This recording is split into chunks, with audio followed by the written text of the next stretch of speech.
The advice and opinions expressed by the host of Autism Live and her guests are meant solely as suggestion and should not be in any way construed as child-specific advice. The Center for Autism and Related Disorders advises working with a board-certified behavior analyst who has experience with autism before starting any intensive behavioral intervention. Any choices you make in determining your child's treatment are completely at your own discretion.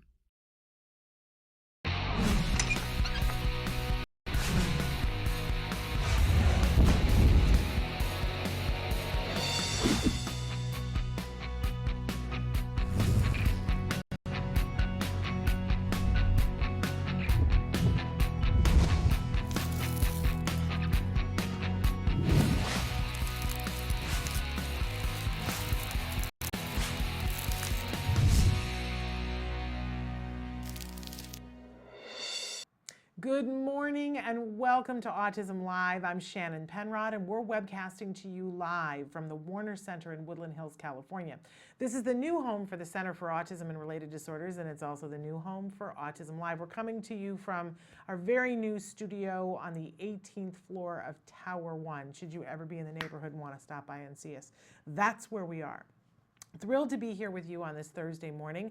I mentioned yesterday and Tuesday, I believe I mentioned it too, that next week we have a short week. We're only doing a show on Thursday. We are all out of the office on Tuesday and Wednesday, unfortunately, so there won't be live shows. So this is going to have to hold you for a whole week, and it's going to have to hold me too, because I love having this opportunity to be with you on a daily basis. This time that we get to spend together is very personally meaningful to me. I said that as I was putting a code into but I do truly, it sounded like, yeah, I mean it. But I do, this time is very important to me that we have an opportunity to talk and chat. And for you guys that participate with us, and we're going to show you how to do that in a minute, it is very meaningful for me. So we're going to be with you live for the next 2 hours. We just closed to you yesterday that a little bit later on in the show we have a very special guest that I'm very thrilled about. It makes it very fun. Everybody's a buzz here today because he's going to be here. And it's a little outside of our normal fare, but that's okay. And we'll talk more about that in a second. But in any case, I want to remind you that this show is meant to be interactive. We want you to participate with us. We want to hear from you. We want to know your thoughts, your feelings, your questions. Even if, you just want to write and say, hey, today I'm feeling present, or today I just feel like the whole thing is circling the toilet, right? Because some days it feels like that. Sometimes it really helps to just shout it out to somebody. I'll read it. I don't necessarily need to read it live on the air, but I will have eyes on it. And it's good for people to know sometimes what's going on with you. But we can have a conversation. In fact, Kelby's going to show you some of the different ways that you can be watching the show, some of the different ways that you can participate and send in your questions. While he's doing that, I'm going to remind you that our homepage, where most things sprout from, is autism-live.com. Lots to do there.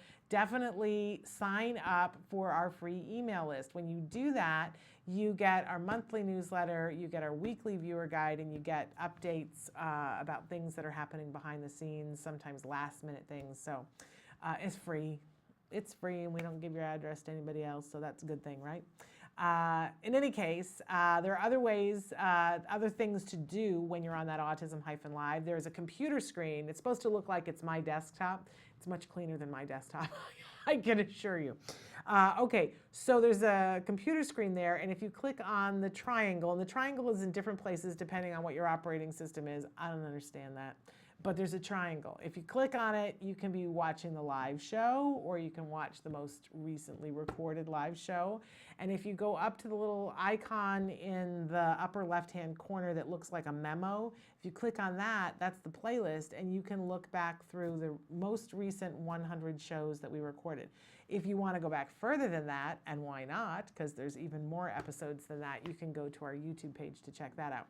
But still on that Autism-Live, if you look to the left of, I guess, is that no, it's the right of the computer screen as you're looking at it, there is something that we call the live feature. It's a series of white boxes, and if you put the cursor in the one that says your questions, start typing, hit enter, That's all you got to do. You don't have to do this, 7-step login process where you have to remember what, the name of your first dog was. Oh, save me right now. You don't have to have a username. There's no password. There's no credit card information shared because it's totally free. Nothing's going to happen in 14 days if you forget to cancel it, right? You just type, hit enter, and then it shows up here on my screen. And that's a really lovely thing, and it gives me an opportunity to talk with you live. More importantly, it gives you an opportunity to talk to our guests and our experts. And we do have a cavalcade of experts that we bring on the show to answer your questions. And that's all free as well. Okay, I mentioned that we have experts on the show. I do like to remind you at the start of the show that while we do have experts, I am not one of them. Not at all. In fact, I am a mom of a son who was diagnosed with, I'm trying to get my iPad up to speed here, diagnosed with autism at the age of 2.5. He is now 12, and I'm sure that you guys are sick and tired of hearing about him because he's just so amazing, and I adore the ground that he walks on, literally. And I consider myself incredibly lucky because when we started out, we didn't know where we were going to get, but we got a whole lot of help. Whew, we got a whole lot of help. And so the reason why I'm here is that I feel so lucky and so blessed. I want to help you to get to whatever that looks like for you. And it's going to look like something vastly different than what that looks like for me. That's okay, but I want to help to support you to get to the resources. There are resources out there, you guys. The old tale that we used to tell ourselves about nobody cares, there's nothing. Now, believe me, there's not enough, and we're constantly working towards having more, but that there's nothing out there, there's nothing that can be done. All of that is fallacy. Now, there are things, and I want to help to connect you to whatever is meaningful to you. And by the way, if you are a parent, you're a teacher, you're a practitioner, you're an uncle, an aunt, a grandparent, the cousin down the street, the person who is on the autism spectrum, the OT who works with individuals who are on the spectrum, everybody is welcome here to ask questions, to seek help, because we can do this together. We are all a part of this community. And my favorite thing that I like to say, si se puede, we can do this. We are doing this. This community is helping itself. And whenever we can, we like to reach out further and pull more people into the community so that we can all be on that like-minded journey of getting to the good stuff, getting to the progress, right? Sound good? Great. Participate. And by the way, I have to ask you, please tell other people. If you're here and you found something that was useful to you, I'm glad. And I want you to know that I fight every single day to keep making it possible for us to do this without having it cost a red cent to anyone in the world, because I think that that's so important. But we've had people write us and say, so, what can we do? How can we help with that? Well, you can absolutely help by spreading the word. Spread the word. If you found something on a video, share it on your social media sites and say, have you watched this? Have you seen what Dr. Doreen Granpeche, how she answered this question? Share that advice, because if it helped you, chances are that there's somebody else who needs that help as well. And that's what keeps us going, is pure viewership, my friends, pure viewership. So if you haven't told 10 people already and you love the show, I'm going to ask you to tell 10 people and talk it up. Talk it up. I'm counting on you. We don't have an advertising budget. That's not it. That's not happening. You are our grassroots marketing. So tell people, post, share. We appreciate you. All right. We like to start every morning with something we fondly refer to as the jargon of the day. The jargon du jour is when we take on one word, one phrase, one acronym, and we just try to figure out, what are they talking about? And what does this have to do with us? And how can this help us? Because if it can't help me now, I don't have time for things that aren't going to be helpful and useful, right?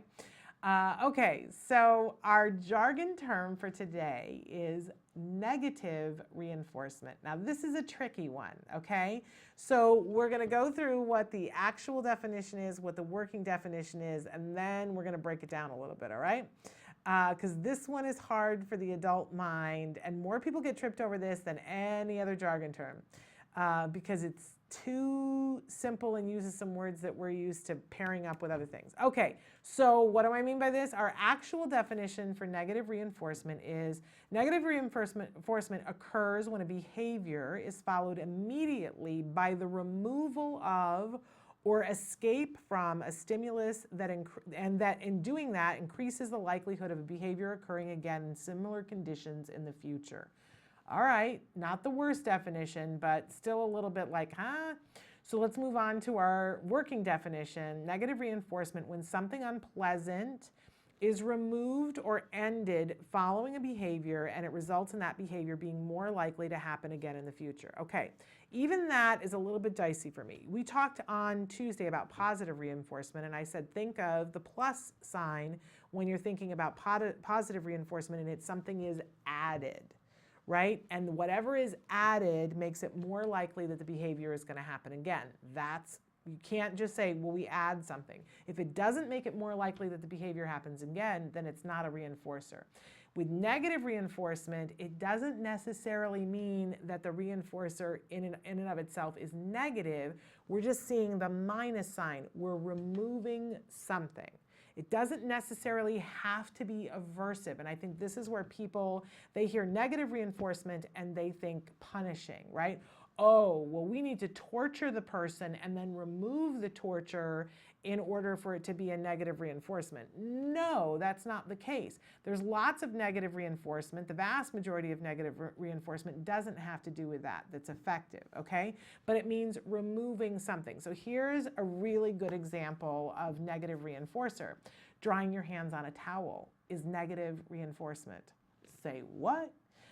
Okay, so your hands are wet, right? And you want to do something about that, right? You go over to the towel and you dry your hands on the towel. You're removing the wetness from your hands. So drying your hands on a towel is a negative reinforcer for you. And the next time that your hands are wet again, you are more likely to go and dry your hands on the towel because it worked, right? It removed the wetness from your hands. That's a negative reinforcer. I know your brain just went like, what? Let's go back again. So positive reinforcement is you're adding something that makes it more likely to happen. Negative reinforcement is when you're taking something away.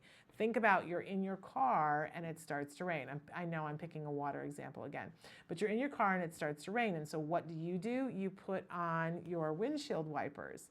That is negative reinforcer, and you're going to do it again and again and again. Why? Because it took something away. It takes, the water off of the windshield so that you're able to see. And you are more likely to engage in the behavior of putting your windshield wipers on in the future because it took away the negative thing.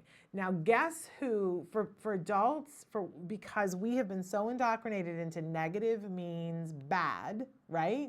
Not negative means subtract, that we struggle with this. And if you don't get it the first time, let me just say, join the club. Right? This is one of the hardest concepts, even for therapists, to understand. Plus, add, negative, take away. That doesn't mean negative as in punishing. But you know who is brilliant at negative reinforcers? And they're just like geniuses at it? Children. Children engage in negative reinforcement with their caretakers on a daily basis. Now, sometimes that's aversive, right? That if we ask a child to do something and the child screams and goes, ah, right? And we immediately go, all right, we're not going to do that. Right? They're training us with negative reinforcement because we're more likely now, if they scream, to pull something away than we were before. They are champs at it. They get it very well. But we can learn from them.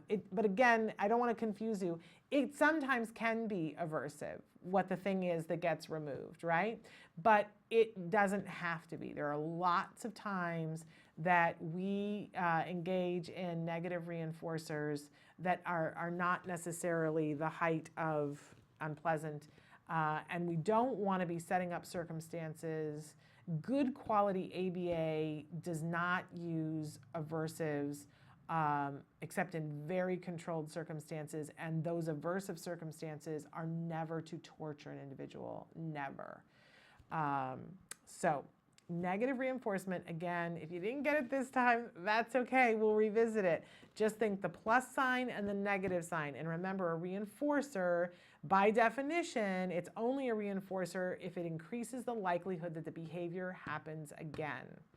Okay, so we adding something to make sure it happens again, that's positive reinforcement. We subtract something in order to make sure that the behavior happens again. That, my friends, is negative reinforcement. Okay, moving on. We always have a question for you guys. Our question today, which will also be confusing with the negative reinforcement. But, you know, every once in a while I just need to go off, right? And I love to give you an opportunity to go off. So what really annoys you? We were talking yesterday with Nancy Alspaugh-Jackson about a new study, a new test actually that's been developed in England that adults can take to see where if they might have some tendencies that might fall on the autism spectrum. And we were going through some of the questions yesterday about, do you have rigid rules, you know, and both Nancy and I were going, wow, what, us? Yeah, no, sure, of course we do. So I'm wondering what really annoys you, and it can be, you can be as specific as you want to. Join us on Facebook. I'm gonna have a couple of seconds later on to take a look and see. There's so many things that annoy me. There are so many things that annoy me that it's like which to choose. But you know, I've been going to a lot of meetings lately where I have an opportunity to talk with a large number of therapists who are working in the field right now with individuals who are on the autism spectrum. And can I just say how much I appreciate these people? Such a hard job. If you're working with somebody in your home, make sure that you're reinforcing them, because that's a hard, hard job. They make it look easy, but it's not, right? And one of the therapists was asking me at the end of one of these meetings the other day, they said, you know, what are the things you really liked about a good therapist and what are the things you didn't like? And I said, the number one thing that annoyed me more than anything else with a therapist that just tore my ticket is, do not tell my child they're wrong when they're not. Don't do it. You're an educator, don't do it. It may not be the fill in the blank, may not be the thing that you wanted it to be. We had one really young therapist, and believe me, you know, we had to talk about it afterwards, and he got it and turned out to be a great therapist. But the example that I always use was when my son was learning to discriminate between boy and girl. And, you know, they were teaching him the lesson, and they started out with just, you know, two-dimensional pictures of this is a boy, this is a girl, right? And then they changed up the stimuli. And then we would go to the park and identify who's a boy and who's a girl. I mean, this gets a little dicey, right? And our generation of androgyny, and I'm a big proponent of, you know, we shouldn't have these rules about, you know, boys wear blue and girls wear pink, right? But our kids need to be able to distinguish between a boy and a girl, right? And you got to do it in a pretty PC way. But then we would start talking about his friends, and eventually, you know, they'd be there with him and saying, you know, so is Becky a boy or a girl? And he would say girl, and he'd be reinforced, right? And he went through this program very quickly. He got it.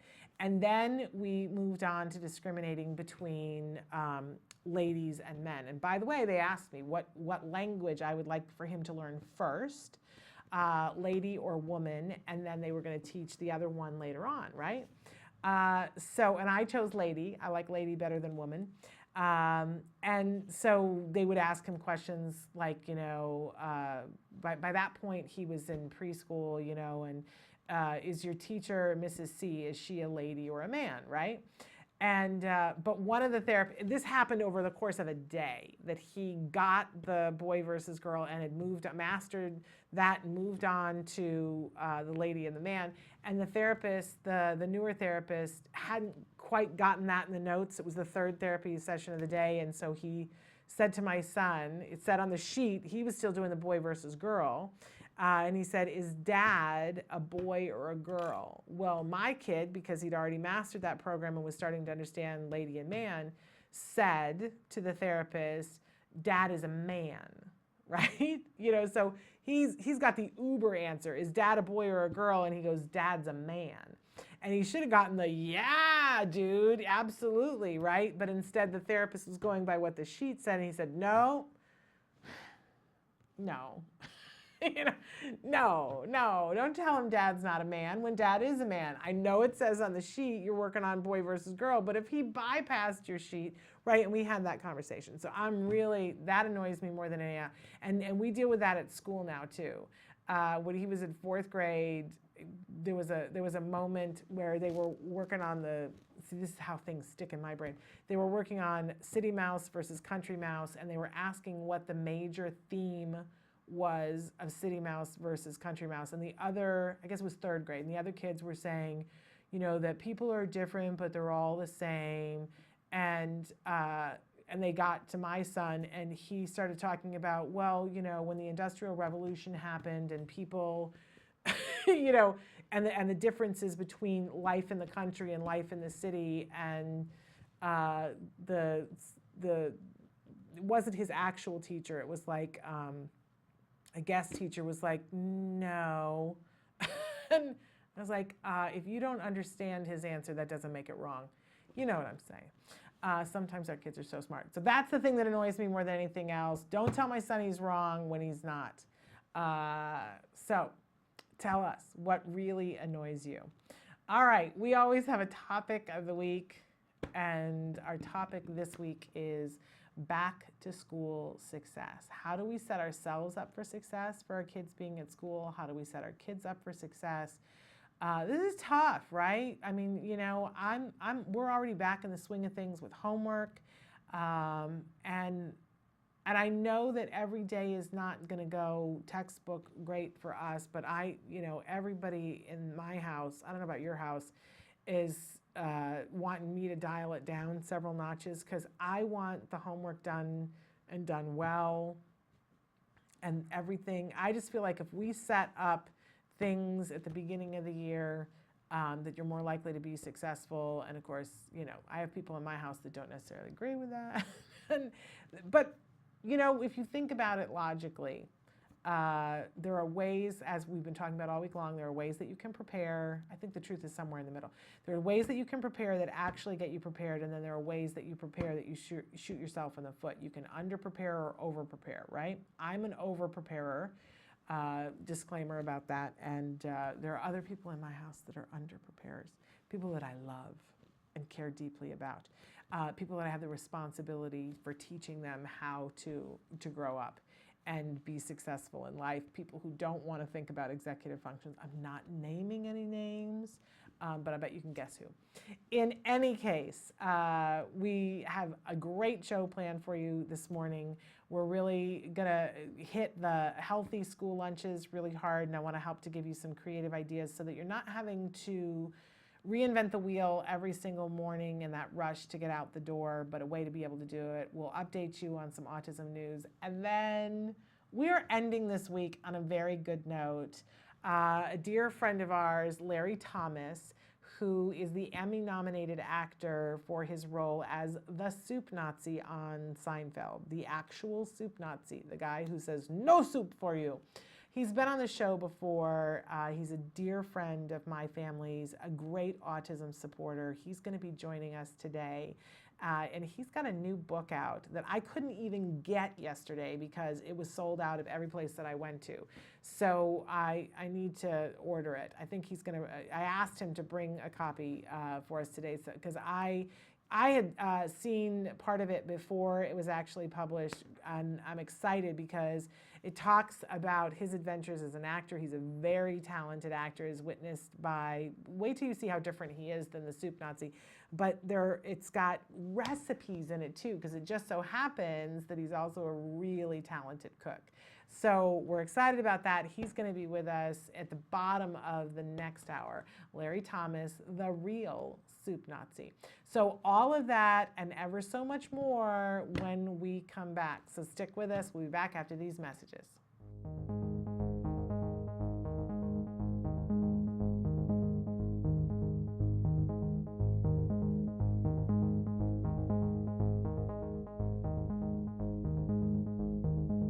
here mid-swing on this wonderful day, this wonderful walk with Mr. Matt Asner. Talk to us about today's walk. Do we have any facts, figures, numbers, or just pure emotion?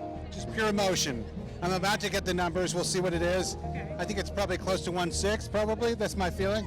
But it's incredible. We had 55,000 people plus here today, and you know, I you know, honestly, I've been here 7 years. It gets better and better and better. So. And really, what you've fostered here today is hope. I know that's your favorite four-letter word. Where are we without hope? Where are we? Really, I mean, seriously, where are we without hope? Hope is everything. Hope is eternal.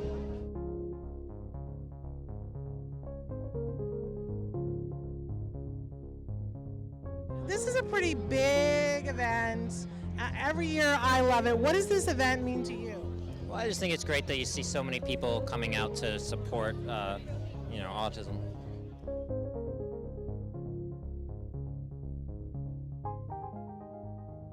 So we're here with Max Burkholder. Like, there's a whole community of people that are going to love you no matter what you do, no matter where you go, no matter what you do, and that's the autism community. Are you okay with this? Is this a good thing? I'm pretty okay with it. This seems to be a pretty happy, supportive community. Well, what did you learn about autism through portraying this wonderful character?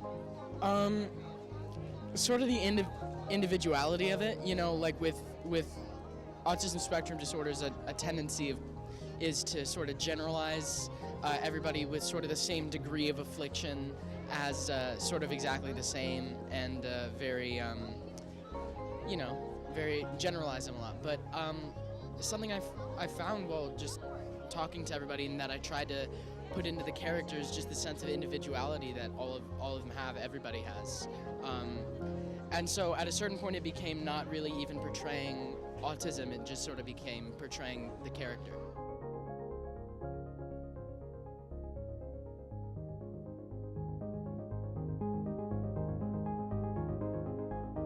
I want to thank you on behalf of everybody for what you do. That's very sweet. To bring awareness and to raise money. That's a tremendous, tremendous legacy. But as a dad, you've got other things that you're doing as well. Yeah. I want to know, as a family, if you have any advice, what's been something that's been helpful to you personally? You know, get your autistic kids out in the community. I mean, my son's got a guide dog, so he goes to a lot of cool places. He surfs, he skis, does gymnastics. He's actually trying Hebrew school. I'm not quite sure if he knows what's happening there, but he does all kinds of cool things, and he has a lot of friends. Right now, most of his friends are the adults who take care of him, and over time, hopefully he'll have more friends who are his age, and you'll see him walking around, and people won't be nervous around him. The dog's been very helpful with that. It's like the dog is like the most infectious thing in the world. Like, everybody wants to be near the dog, and he sees that, and he gets some of that affection laid onto him. So as a family, you know, we're just there to support Tyler and make him happy.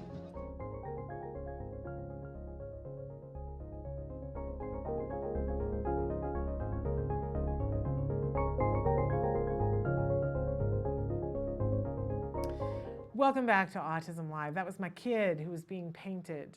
That was at a Los Angeles walk now for autism. There are, Autism Speaks has walks all over the country on a very regular basis. There are a couple more that are happening in the next couple of months close to us. At the end of September, there's one in San Diego, and then there's the Orange County walk that happens in December. I really want to encourage you, wherever you are in the world, to go to autismspeaks.org and click on the tab that says Find a Walk, and find one that's close to you, because it's a yearly tradition at my house that we attend our walk. It's like a family reunion now. Honestly, I have to say that I get excited about all the people that I'm going to see that I only get to see once a year. But in the early years that my son was diagnosed with autism, well before I had a radio show, well before we ever, thought about doing this, when I was very much feeling like I was completely alone, we would go to the autism walk, and I would just go to each booth in the resource fair, and we wouldn't even, yeah, for us, it happens around the Rose Bowl. We wouldn't even bother doing the walk itself because we would just go to the resource fair to gain knowledge about what was happening within reach. Very uplifting.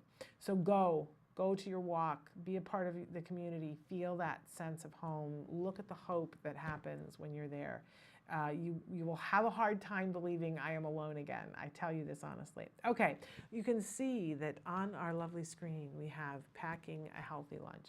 One of the realities of our kids going off to school is that they're going to need to eat. And I don't know about the rest of you, but that's an area of my son's life, especially when he was very little, that I tried to have so much control over. Because I'm a control freak. Anyone? Right? And I would we had so many things we were worried about when he was starting school, but I worried about how am I going to send him with something that he'll actually eat, because he hated cold things. And it's really hard to send warm things to lunch, especially for a kindergartner. And there were things that my son, he was always a good eater, but once you have to package it, then you're into a whole other land, right? You're into OT land about, can he open a Ziploc bag? Can he stick the juice box straw in, right? That's not eating issues. Those are OT issues. Those are fine motor and gross motor things. So, there's a lot to consider and a lot to be concerned about. And of course, when they're little, usually there's someone, in kindergarten or preschool that will help them to get those cartons open. But you don't know as a parent. You're sending them off and you don't know. And then that's not even counting the nutrition part of it. And the nutrition part of it is huge, right?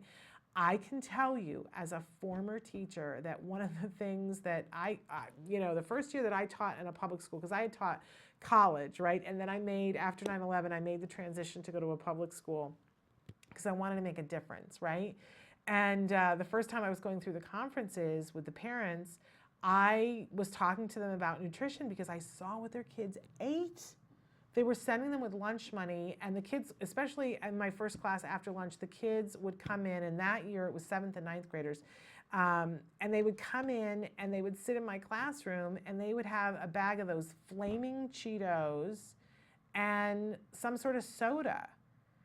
And that was their lunch. And you're trying to educate these kids, and they're, by the end of the day, they're like dogs that have been left in the sun all day long. Their tongue is hanging out, and they're like, they're sugared out and crashing, and it's a mess. I couldn't work on that. Could you? And the parents didn't know that their kids were having that. So I was talking about it at parent conferences when they were saying, what can we do for our kids to, focus better? What can we, and I would say they got to have a healthy, well-rounded breakfast, and they have to eat a healthy, well-rounded lunch. I mean, come on, let's start there. And the parents were like, oh, nobody's ever talked to us about this. And then I got in trouble for it, that somebody pulled me aside and said, you cannot be talking about nutrition with the parents. That's the state of affairs, ladies and gentlemen. So now here I am talking about it with you, and nobody can come in and tell me I can't. Right? This is why I'm here. Okay, so we got to start somewhere, right? And I think it's important to start at basics. We've got here packing a healthy lunch, but one of the things that I've noticed over the years, because people know that I am not a nutritionist, and clearly I have my own food issues, right? But my kid eats well, my kid is very healthy, and people come to me all the time and go, I don't understand, how did you get your kid to eat that? I have at least 8 people a week that will come up to me and say, can you talk to me about how I've seen Jem eat, can you tell me how you got your kid to eat this? And I have found over the years that I would talk about specific things, and we would have to come back to this place. And people would go, I did not know this. Now, we're all going to forgive ourselves if you did not know this, but every time you have a meal, you want to be filtering it through, like when it's 5:30 and you realize that you've had no thought about what you're going to put on the dinner table, right? This is what you have to think of. What's the protein? What's the carb? What's the vegetable? Now, I would tell you that, for school lunches, we also want to be throwing in a fruit.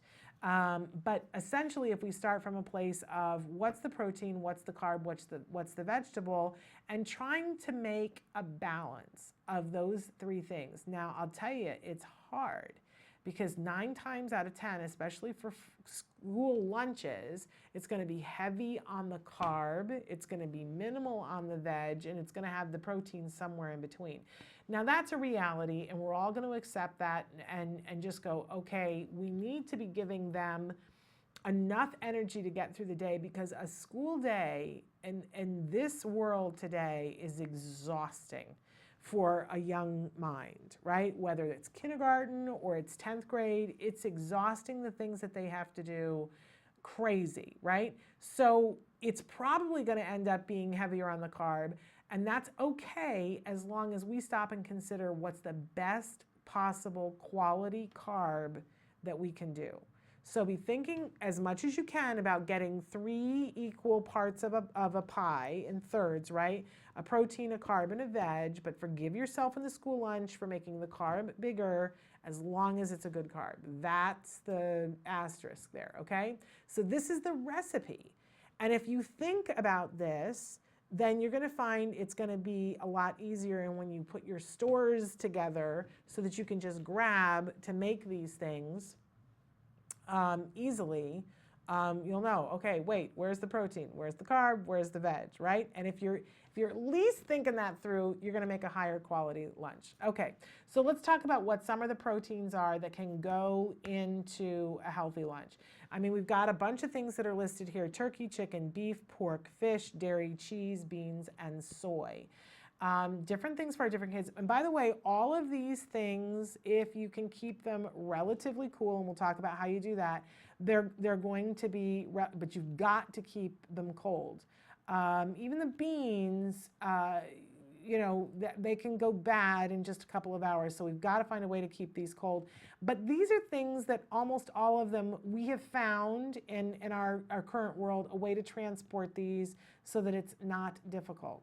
I would say when you are sending something off to a school lunch, pick the things that are preferred. This is not the time, especially with the protein, because they've got to have the protein for their brains to be working. What are their favorite proteins? Make sure that you're rotating them, that it's not always one thing all the time, right? If they love fish, fabulous, but you can't give them fish every day of the week. That's not the ideal anymore.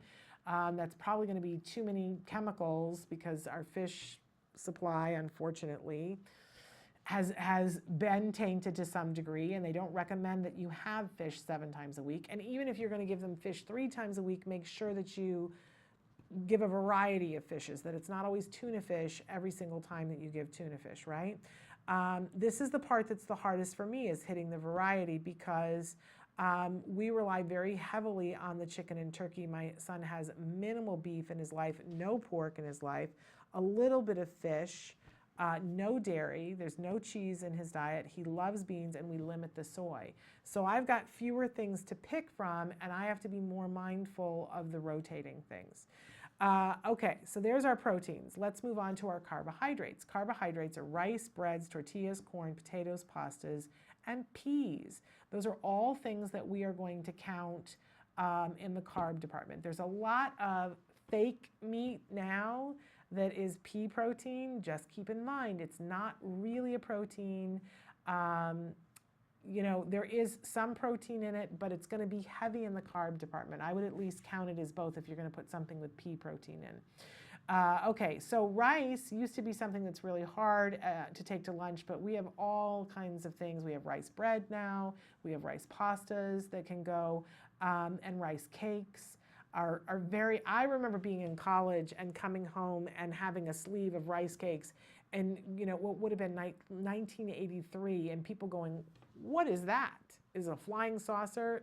You know, people are having rice cakes all over the place, and there are all different kinds of rice cakes. They're not even all round. There's rice crackers, because a lot of our kids will be gluten-free, right? So the thing you want to be mindful with the rice is that Rice, we want to be as careful as we can about where it's coming from, because we're being told that there's a great deal of natural occurring arsenic in rice. So be very careful about where the rice is coming from.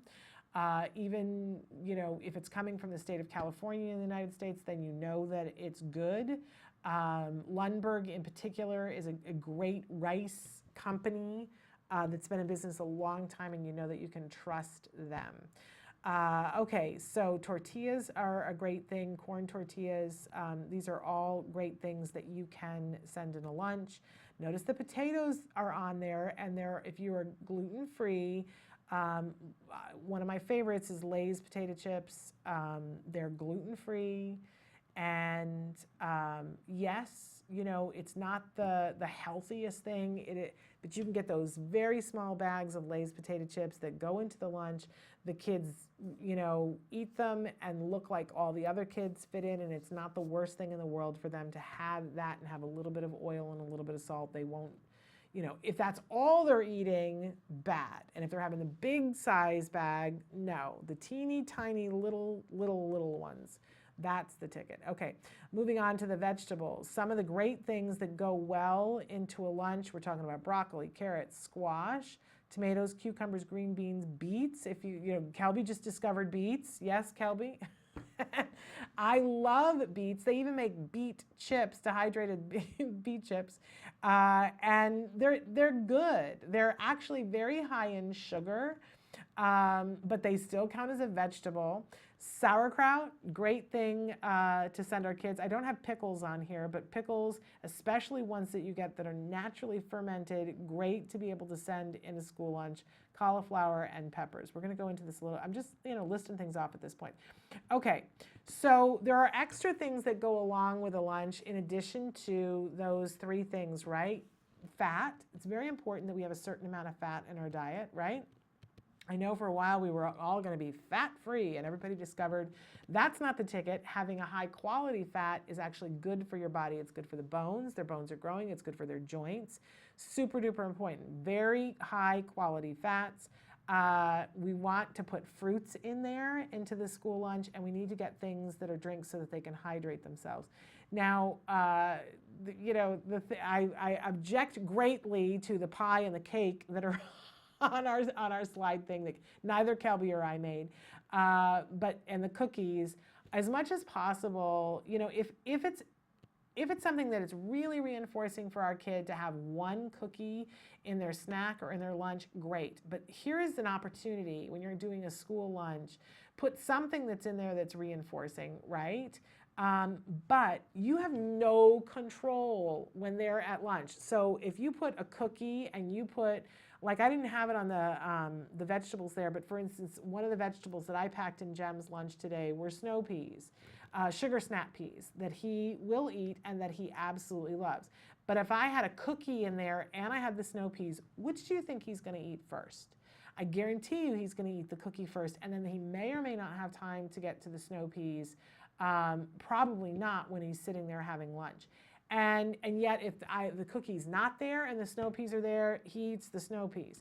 And I will tell you that if there are any vegetables that he does not eat in his lunch and his brunch, they come home, and that was the deal that we made when he was very young, reinforce them for bringing home extra food in their lunch boxes and their lunch bags, and then that becomes the snack that they have when they get home before they have something that is the treat. I am religious about that. That's part of how I get my kid to eat the way that he does. Okay, so we do want to have the fats, the drinks, and we go through the fats here. Some of the good fats, the good quality fats, avocados. Just slice up an avocado and put it on their sandwich. Or you can mash it up and spread it on like peanut butter. It's a great thing to have on a turkey sandwich, a turkey avocado sandwich. Throw a little tomato on that. You got some vegetable on there. You're talking. Okay, it's all good. There are good quality oils that you can put on your child's, with things, be careful. So much of what we see now is people using canola oil in their kids' meals, and if you're using canola oil, you have to use organic canola oil. It's just if I were to tell you about what is in the canola oil that is not organic, trust me, you would want to use the organic canola oil. But it's expensive. I would much rather see you using a really good, high quality, extra virgin, organic olive oil. Super inexpensive at this point. Super duper good for you, better for them and for their digestion to use the olive oil. But if you are really, got to use the canola oil, and there's a reason for using canola oil. It doesn't smoke at the higher temperatures. That's why people do so much canola oil, because you never want to be using an oil. Once your oil smokes, you're hydrogenating it and it's bad for you. So if you're trying to fry something, you probably want to use the canola oil, get it organic. But we want to stay away from fried food as much as possible for our kids. There are things like dressings. I know a lot of your kids, they'll only eat carrots if they can dip them in a ranch dressing. And if that's what it takes to get your child to eat the carrot, great. But just get a good quality ranch dressing that isn't full of chemicals, right? The highest quality fat, the highest quality carbs are, and really, same thing with everything, high quality, right? And tahini is another great fat. It's automatically in hummus. Hummus is basically chickpeas that are ground up with some tahini and a little bit of lemon juice, and then sometimes they put other spices in to make them, different. We have an organic red pepper hummus that we love, everybody in our family loves. That's good, high quality protein. It's good, high quality fat. It's got the ground up red peppers in it, organic, because you always want to be eating your red peppers organic. That's a great thing to send, dip vegetables in it.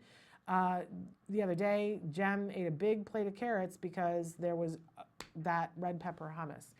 And kids tend to really like the hummus. It's a really fun thing to be able to do. Super healthy for them.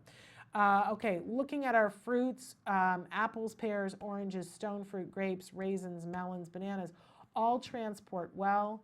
I have sent all of these recently for lunch. You can now get, if your child finds it difficult to eat a whole apple, and you're working up towards that, which by the way is really good for the muscles in the face, to eat an apple or a pear. I sent Jem to school with a pear today. But if your kid is not yet at that point, they sell all over the place the bagged apples that are cut up already that are organic. Send the child with that, but work up towards them being able to eat an apple at home and a pear. Oranges, when they're younger, because it takes a lot to be able to peel an orange, either make sure that there's somebody who can do that for them and that you're working on that at home, but that's good finger skills. They're going to help with writing. We particularly love, it's almost that time to get the cuties that are teeny tiny and they peel very easy. That's the best possible fruit to be able to teach a child how it's immediately reinforcing, right? They're, it just, you pop the peel and it basically falls off, very sweet little fruit, and you can get them seedless. Stone fruit is so prevalent right now, organic. Make sure that you're getting that organic. And that if you're sending it to school and you've got a young one or somebody who has difficulty with eating, make sure that they're very clear about the pit and not eating the pit, because we don't want anybody choking on that, right? Grapes, again, seedless grapes, very prevalent right now, especially the organic ones, and you do want to get those organic as you do with your raisins. Very inexpensive now in the last couple of years to get the boxes of raisins that are organic. That's a great thing to throw into a lunch. They're non-perishable. If the child doesn't eat it, you can send it the next day and no harm, no foul, right? Melon is a great treat. Make sure that you're refrigerating that because it will go to mush. And just a word to the wise, if you're sending melon, make sure that they're wearing a shirt that you're not going to get hysterical if they're, because it's going to end up everywhere. But banana is another great thing that you can send off in the fruit department. Okay, as far as the drinks go, water, right? We want to give them a good quality water as much as possible. You can send juice, and they have juice boxes everywhere. I really want to encourage you, up your game, get the organic juice. And even better than that, they're making juice boxes now that have a little bit of juice and a bunch of water in them. Now you're paying through the teeth for it, I'll be honest with you, it's like crazy expensive when you look at what's in it because it's water with a splash of juice. We're paying more for them to take juice out and put water in. But you know what? I pay for it, and I pay for it gleefully because the splash of juice that's in it is organic. It has just enough of a sweet to it that he feels more refreshed, right? The one that I actually send Jem to school with lately, it's a lemonade, an organic lemonade that's mostly water, has no sugar in it whatsoever, but it has a splash of lemon juice in it, so he feels like he's having a lemonade.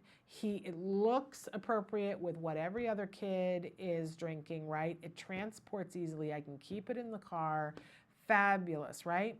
There used to be a great coconut water that I would get that was in a juice box with a splash of fruit juice in it as well, and they've stopped making it. But you can get just pure coconut water. Some kids will drink it, others won't. It's very hydrating. And it's kind of a, for the older kids, it's kind of poo-poo shishi, and it's interesting. For the younger kids, I don't know. You have to see if they'll do it. And of course, you can send milk if your child is drinking milk. They can buy milk at school. Just make sure that they are buying the milk that does not have any artificial colors, flavors, and any sweetener in it at all. We really, sugared milk is the worst possible thing that you could give a child ever. On or off the spectrum, it should be outlawed as far as I'm concerned. And for our kids who don't drink milk, but really, especially for the ones who drank milk at one point and we've taken it away, there's some almond milk is everywhere now. And you can get the unsweetened or the sweetened. I vastly prefer that all of our kids are drinking the unsweetened version of whatever they're drinking. We don't want to send sodas, and I think, giving them something sweet to drink is a miss. Give that to them in the fruit, right? But we really need to be minimizing the amount of sugar that they're on because they will crash and burn from it in class an hour and a half later. I've seen it as an educator, it's a bad thing. Okay, so let's talk a little bit about packing. How do you pack these things up? And I gave you 3 examples here of things that I live by that are absolutely amazing. A friend of mine does the easy lunch boxes that are absolutely amazing. It's a whole system that you get the lunch box, and then they have their no BPA, totally dishwasher safe compartments that you can put things in that make it super duper easy. I have friends that absolutely swear by doing things that way. I am terrible about anything with a lid. So I prefer, we do the packet, and we got a new one this year. It's a bag that it folds all up until you can see on the thing there, it looks like a little clutch purse, right? A billfold.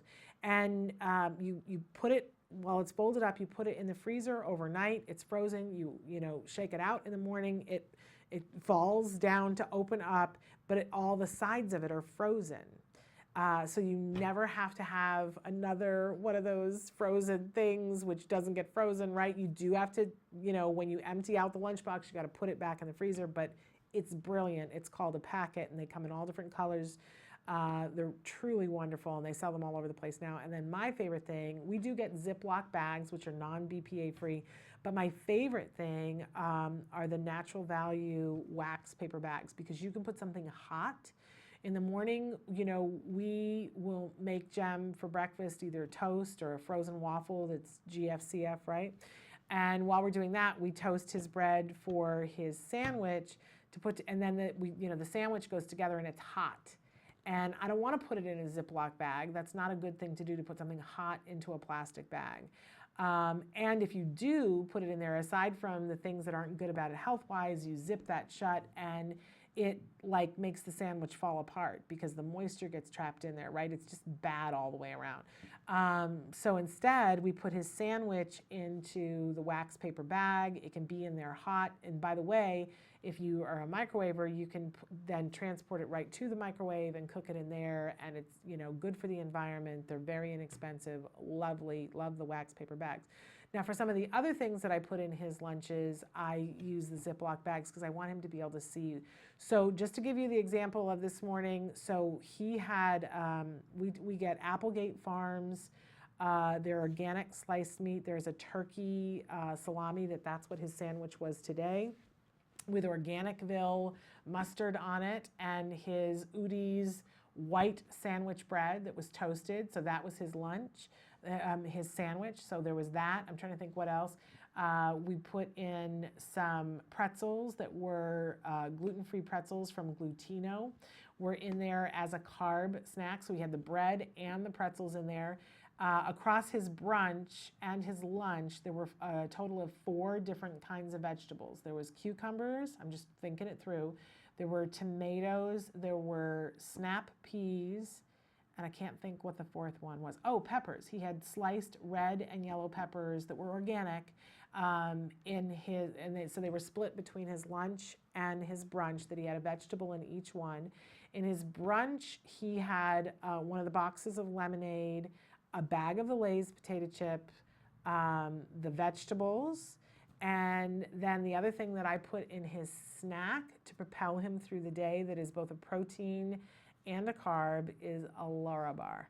And I put in, he loves the blueberry ones, and I rotate those with the cashew ones, but the blueberry adds a little bit of fruit to it as well. And then he had a pear, and so a pear, I think it was a pear in the brunch and a small bag of organic grapes, green grapes, in the lunch, and I'm forgetting one more thing. Sometimes I send him with the seaweed snacks, which are a great thing instead of a potato chip. It's kind of like a potato chip, but it's totally a vegetable and really good for them. So here are some examples. So that was what Jem had for brunch and lunch today. Here's a great example of another lunch, a turkey sandwich with avocado, some carrots, a water, and a banana. And you may want to, you've already got the avocado on the turkey, but you could send something with the carrots. And don't be afraid to mix the vegetables, right? Here's another example, a bean and cheese burrito with cucumber and cherry tomatoes. I do that all the time. I'll put cherry tomatoes in a bag with sliced up cucumbers, a juice box, and some popcorn. Popcorn's another great snack that they think is a treat. And if you get good quality popcorn, I get an organic popcorn that is cooked in organic olive oil. It already comes popped in a big bag from Trader Joe's. And I know that there are other stores that carry that as well, and it's GFCF. Another example, a squash pasta with tomato sauce and sausage, raisins, coconut water, and olive chips. You can get chips that are made out of all different kinds of things, right? And that I would send in. We got a great thermos for cold days so that we can send. That's the only way that I have found to effectively send something hot, is a wide mouth, good quality thermos that you make sure has no BPA, no lead, all of those things, and you can send something like a pasta with that. But again, the chips, we love the olive chips. We love the brand Eat Your Vegetables chips. Oh my gosh, are those good. All GFCF, has vegetables within the chip, low fat, good quality fat. So those are just a couple of examples of things that you can send for a brunch or a lunch. I like to send too much food. It's very rare that he comes back and has eaten everything in his lunch, but occasionally he does. I have a growing boy. Some days he's hungrier than others. But again, the lunch comes home. One of the first things that happens when he comes home is we unpack together. Now, when he was little, I did it on my own, but we unpack his backpack. I freeze the packet. I empty everything out. I praise him and reward him for bringing food back that he didn't eat. And he's hungry. In that moment that he comes from school, home from school, he's hungry, he's starving. And so what do? I immediately sit down, I empty any vegetable that's left, and usually there are some vegetables left. He's eaten some of them, but there's some left. I open it up. It makes it less stress for me to come up with a snack, and he is so starving, he will eat any vegetable then. You know what they say about introducing a vegetable? We have to introduce a new taste 20 to 30 times before our children will eat them. Now, I'm not like Mommy Dearest, where if he doesn't eat the vegetable again, I keep representing it at dinner and then representing it at breakfast, right? And at a certain point, the vegetables will get to the point where they're not good anymore, right? But you keep putting a new vegetable there, eventually they will eat it. And if they're hungry enough, they will. And that time when they come home from lunch, they all want a sweet thing. But, you know, like the other day, he was like, can I have a popsicle? I said, as soon as you've eaten all the vegetables, you can have a popsicle. He ate all the vegetables, and then he had the popsicle, and he was a happy camper. That's how you get them to eat the vegetables. And the more they're eating, and, you know, don't be afraid to put something with it. I put some hummus with it. Happy, happy kid. Feed our kids well. It makes them learn well. All right, I went on way too long, but there you have it. So we're going to go now to the A Word. It's an ongoing documentary being made by the Center for Autism and Related Disorders, following a family with a little boy named Jack Riley who was diagnosed with autism at the age of 2. And we get to see what it's like when these therapists are coming into their home and are participating with the family, what it's like. It's called Early Intensive Behavioral Intervention. So take a look. This is the A Word. Sun's coming up.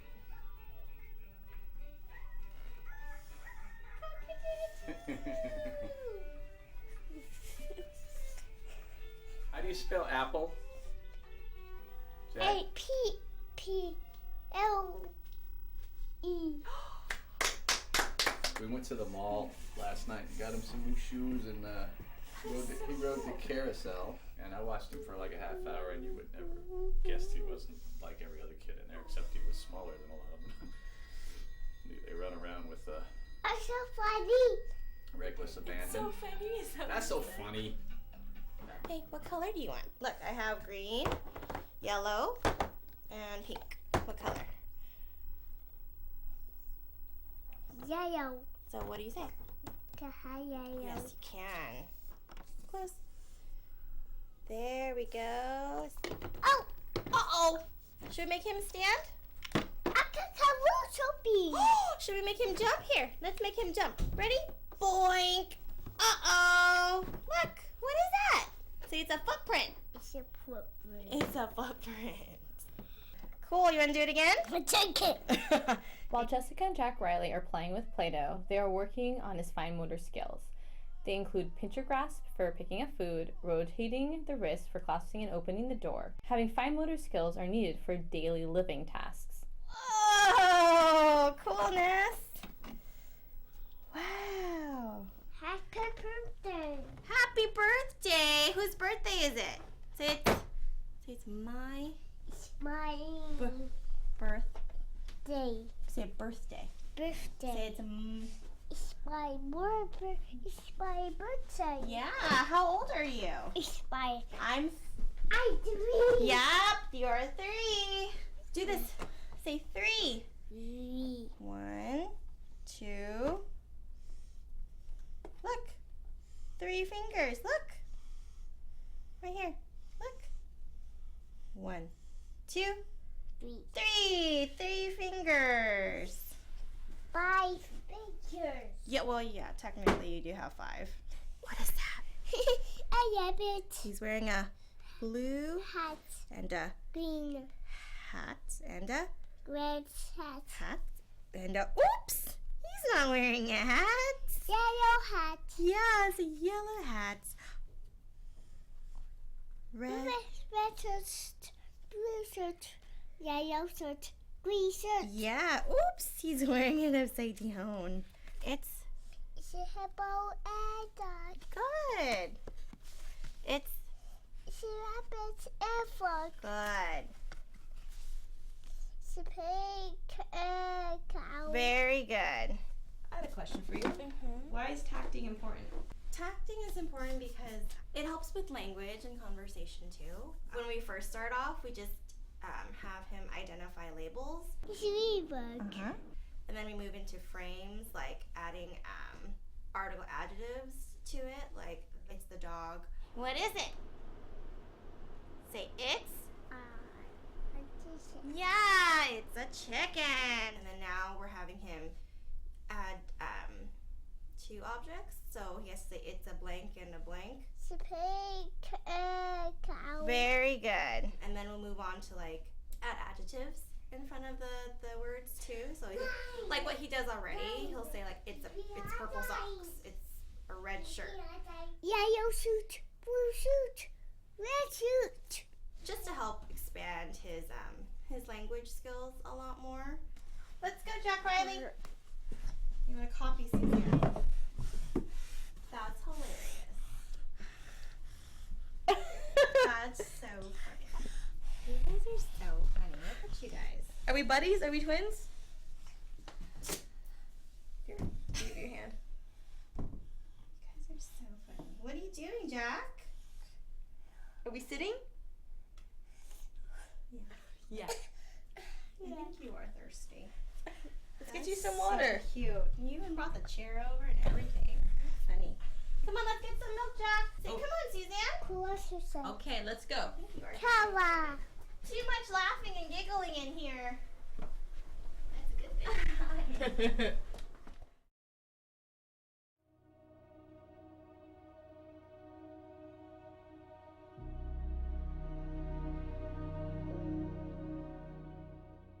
Hello, fellow activists. In our last segment, we talked about step number 2, educate yourself. Step number 3 is get support. Now, any journey can feel overwhelming if you feel like you're walking it alone. Well, you're far from alone, because with 1 in 50 kids diagnosed with autism today, there are a lot of us out there. Of course, there's always the issue of financial support. Now, there's a handful of organizations out there that offer financial support to families in need. ACT Today, or Autism Care and Treatment Today, is one of them. Visit our website at www.act-today.org to find out more about our grant process. I want to talk about a different kind of support today, emotional support. Now, you can get that from other travelers on this path. Some of the best advice I've ever received is from the moms of other kids with autism who went to school with Wyatt or were involved with programs with him. Then there are the pioneers. These are the families that have gone through this years ago, and there was very little information out there. All of these people seem to have the desire to pay it forward. Now, one of them, Lisa Ackerman, who is one of my mentors, started an organization called TACA, Talk About Curing Autism. She actually took the concept of mentors and support groups and made it available to everybody. You can go to their website, talkaboutcuringautism.org, to find out more. During the first and most difficult year after Wyatt's diagnosis, I wrote an email to close family and friends, letting them know what was going on and the challenges our family was facing, and why we dropped out of sight. I was amazed at the outpouring of love and affection and all the help I received from that email. First, you have to be vulnerable. You can't be afraid to ask. Try this out. Could you cook me a meal? Are you going to the market? Can you pick me up a few things? Could your kids play with my kid and make them feel included? Or can you come over and clean my house? Well, maybe not that last one, except with your best friend. And maybe the best support of all is having someone that listens, and that doesn't cost a dime. So until next time, surround yourself with the loving kindness of others and keep the faith. Welcome back to Autism Live. I just want to say to you that I'm having trouble at this moment in time getting in to see the questions. Kelby's going to be looking at them. If you guys are sending in something live, I haven't been able to see it because I'm having an iPad issue. It could just be a me issue. I don't want to blame it on the iPad because the jury is out about who is to blame here. But you just had an opportunity to see the A word. I want to remind you that you can be watching that entire series on their very own YouTube channel. The videos that are there, I think it's such a wonderful gift to the autism community because you do get to see that arc of autism treatment and what happens with that. I have to take just a little bit of a pause here because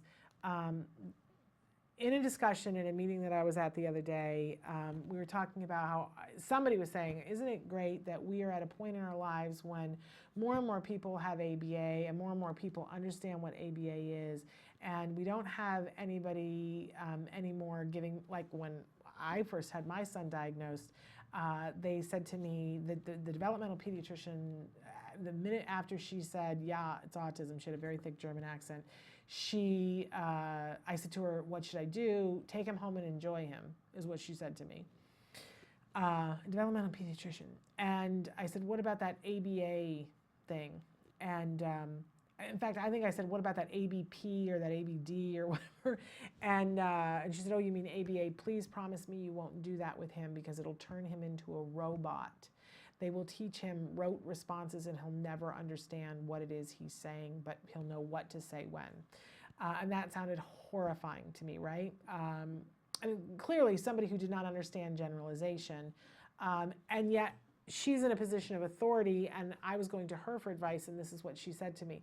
And somebody was saying, well, thank God that kind of thing doesn't happen anymore. And I went, wait a second. That kind of thing still happens all the time, and it's insidious because it happens in different and even worse ways, I think. Because I did promise that doctor I would never do ABA with my son, and then I went back on my promise. And I'm grateful every day of my life that I did. But I think it's more important than ever that we take a step back and talk about what is good quality ABA, because now that there is insurance funding, there's so much more ABA, and people are calling things ABA, and people are getting different kinds of ABA, and it's not all good quality ABA. So I think it's really important that we talk about what good quality ABA is, and how we, if you are a parent in particular, I want to talk about how we are good parents in being involved with ABA. But as a side thing, I want to talk about teachers as well, how teachers can be beneficial in this ABA triangle as well. So good quality ABA works on the principle that any behavior that happens again and again happens because there is something about it that's reinforcing to the individual. I call that principle number one, that, you know, we're going to get to the good stuff that we want to get to because it was reinforcing, right? So it has to be individual. It has to be, by definition, because in order for it to be reinforcing, and remember we talked about positive and negative reinforcers earlier today, it has to actually increase the behavior happening more often. And so if we say, well, you know, here's the reinforcer for something, and we say it's for the entire third grade class, here's the reinforcer, chances are there's going to be at least a couple of kids in that class that aren't going to find that particular thing reinforcing, so it's not going to work for them, right? Let's say we decide to throw a pizza party because that'll be reinforcing for all the third graders, right? Well, it's going to be reinforcing for most of them, but for the kid who really doesn't like pizza, it's not going to be reinforcing, okay? So no one should be talking about a cookie cutter approach to ABA. You just can't. It's not going to be effective if it's a cookie cutter approach. And especially when it comes to the reinforcers, we've got to be very specific. But the truth of the matter is that every element of it has to be specific onto the individual who stands to benefit from this therapy. Yes, there are similarities in a lot of programs because there are things that children need to learn, but the way we go about teaching it can be vastly different. And that's where we have to be very careful that we're not looking at a cookie cutter. Whenever I'm talking to a parent, especially when we're talking about a school setting and they talk about, well, this is the program they have for autism, you know, my head does this thing where it's like, oh, that's not going to work. You know, because it's got to be individualized. And our ABA providers for sure should know this. So huge red flag if you're not seeing that it's an individualized program.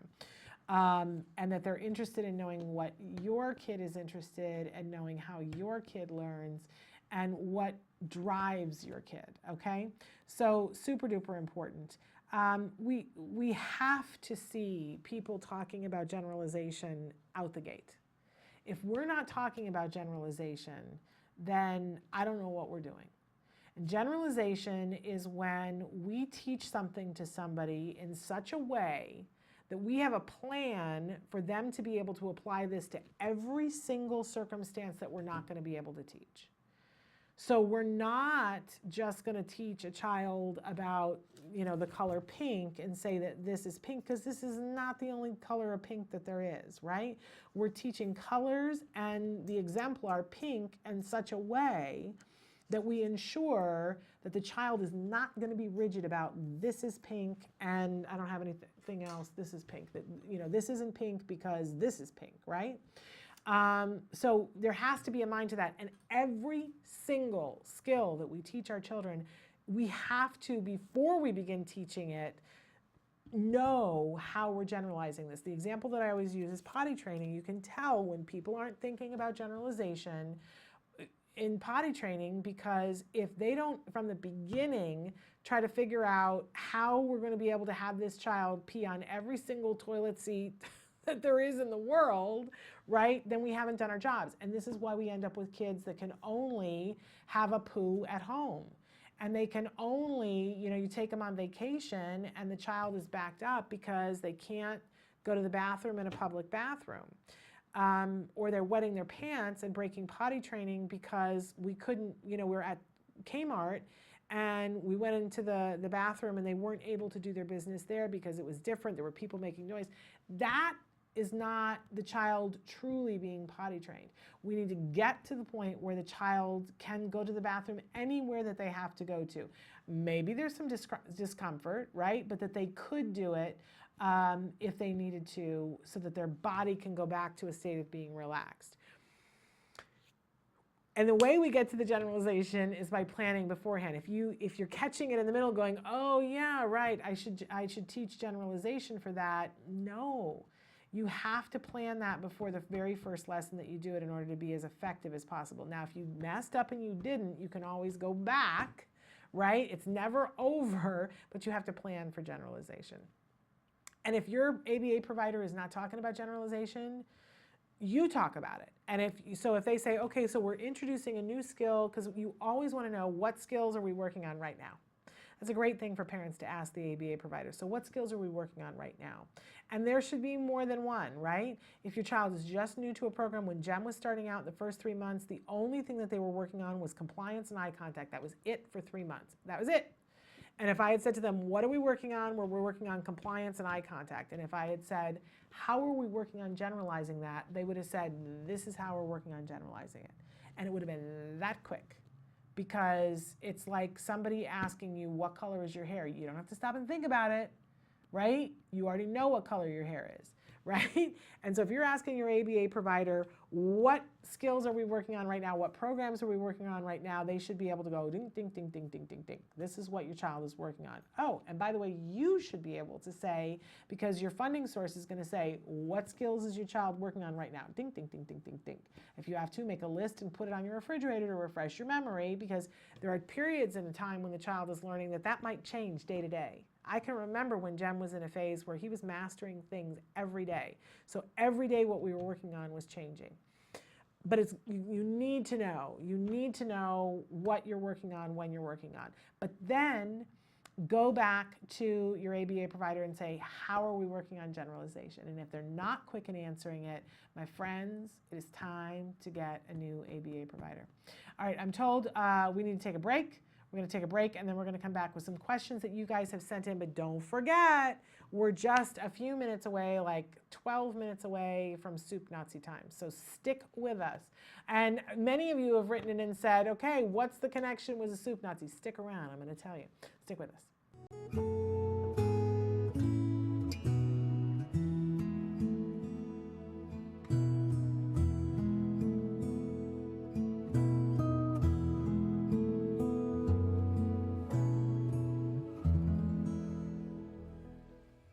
So we're going to do down dog next. So with down dog, there are several different ways that you can do it, and I want to show you first and then help you with yours so that we can work on what feels good for you, okay? All right, because there's no right way to do it. It's more about what your body likes, all right? So for me, what I'm going to do is start off with my hands at the top of my mat, my headlights. My fingers are aiming towards the top of my mat, and then I'm going to tuck my toes. And then my head is also going to drop, and I'm going to look between my toes. Okay. And my body should be, or hopefully, like an A shape. Or V. Or V, yes. Upside down V. Yep. And so if your quads are tight or your hamstrings are tight, you might need to bend your knees a little bit. Bend it to you. Or if your shoulders are a little strained or a little tight, remember to push in through your feet. But also sometimes what feels really good is going down your forearms like this. You can actually start out this way instead, it's a little easier. So your forearms rest on the floor. You still tuck your toes, and then you're still looking between your toes, but rather than being on your hands then, your weight's along your hands and your forearms. Okay? All right. So, now it's your turn. Okay? So, yep. You're going to do on your hands? Okay, yep. So your fingers are facing the front of the mat. Are you doing forearms? Forearms? Okay, there we go. Wow, you're very bendy. Very nice. And your gaze is right here between your toes. Excellent. Very nice, Jem. Wow. Awesome. Feet are a nice distance apart. How does that feel? Okay. Awesome. You want to come down? Excellent. Good. Good.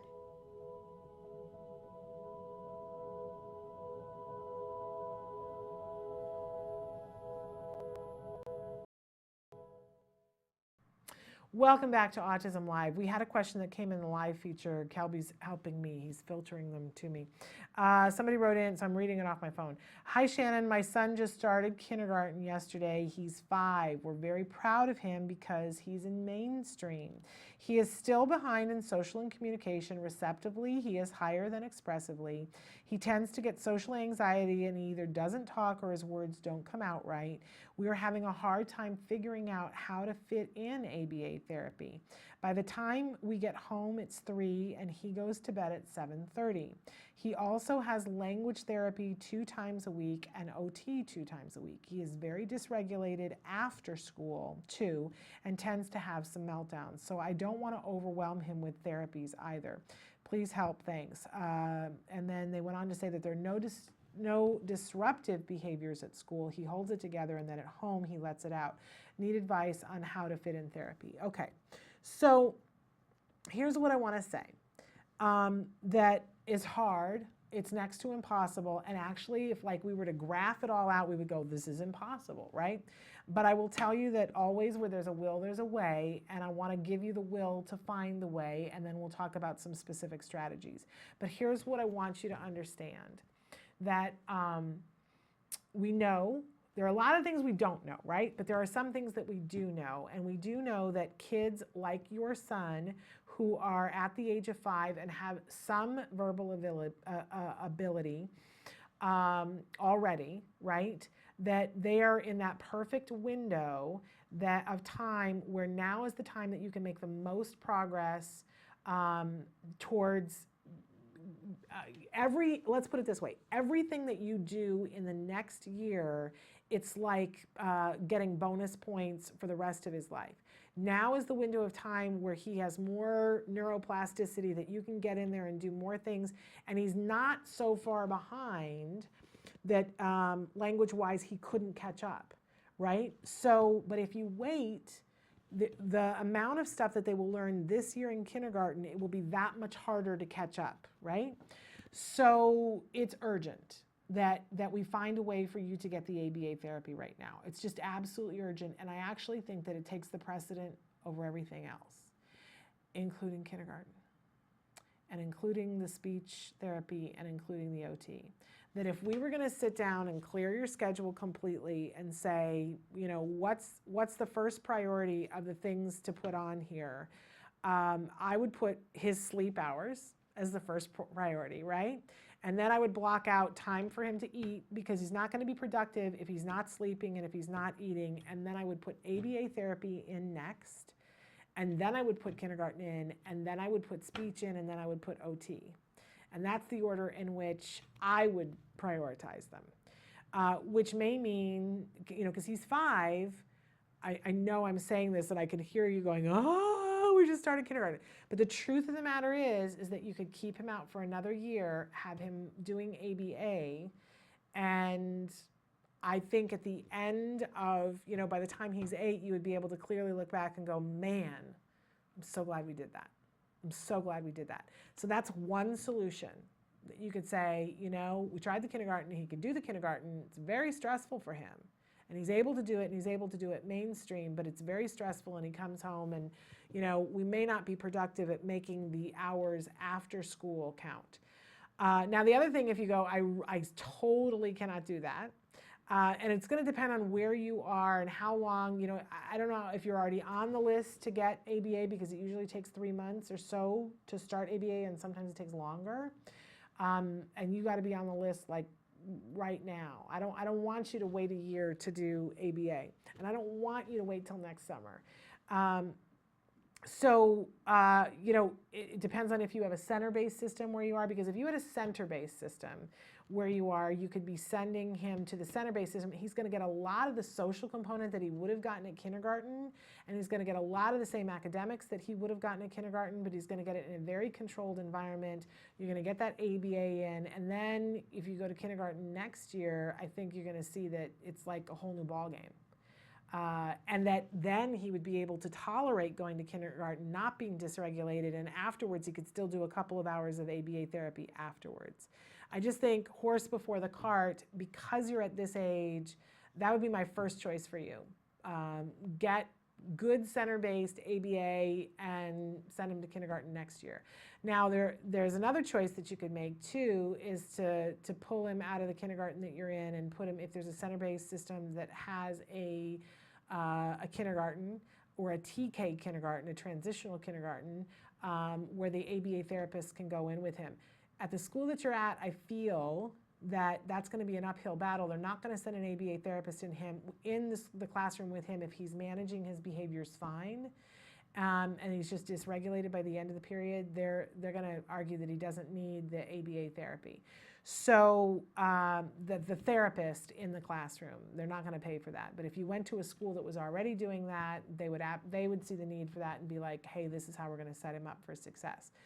If you cannot do those two, my best two favorite solutions, then I would say to you the next thing out is that we need to find a way for him to go to the kindergarten that he's going to currently, and have a way for him to completely physically have a release as soon as he gets home from kindergarten, that you can do with an ABA therapist, or you could do before the ABA therapist comes home. But it may be that this child, you know, needs to run under a sprinkler screaming with his head over his hands over his head for a half hour, right? That he needs some sort of, you know, shake it off for a decent half hour, and that's going to be different things for different kids, and then you start therapy. But I really am concerned about you going from a full day of kindergarten and having no physical break. He needs a physical and mental break, and then going into therapy, because I think you're right. He's going to be too tired, and you're going to get pushed back in all different directions. You also have the weekends. And here's another thing. We were just talking about good quality ABA, that if you get the best quality ABA, it will be so much fun for your child. Your child will ask for it. If your child dreads therapy, doesn't want to see the therapist, that's not the best quality ABA therapy. A good ABA therapist makes it fun. So, and they can go with them to things like Little League and practice the things at Little League that need to be done. And all the other activities that you could be doing on the weekends. So good quality ABA, I think you could fit into what you already have.